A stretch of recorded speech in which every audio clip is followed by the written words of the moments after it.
Yürüytü ağlamudun hormatına cimne saydımlar dinleyen dirsalım lezzet sarım.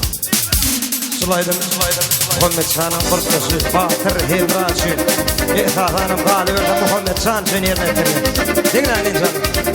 Türkmen halkaydı mırra kıdırma.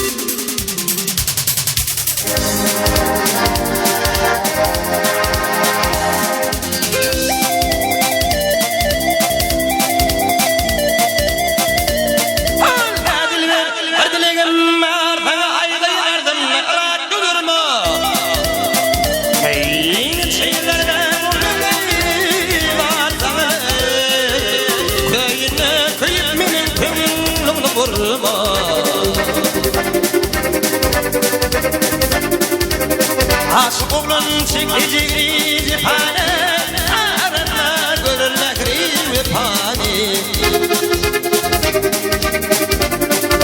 Utarmadan yenen tonkoda panale Bir kar gidip ömrüm yine tavırme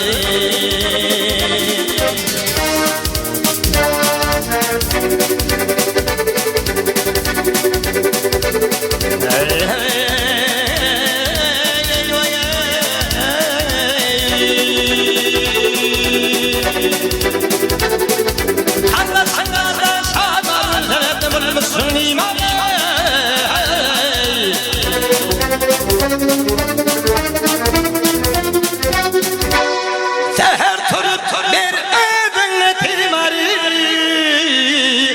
Alayine çekişe havara tırma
İyisini yaz yaman gelmeli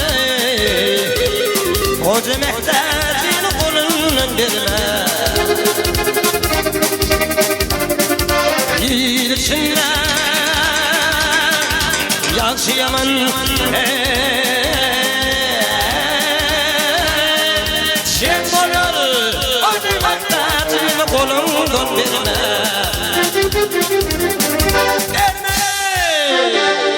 Köp sağ olsun Muhammed Şan.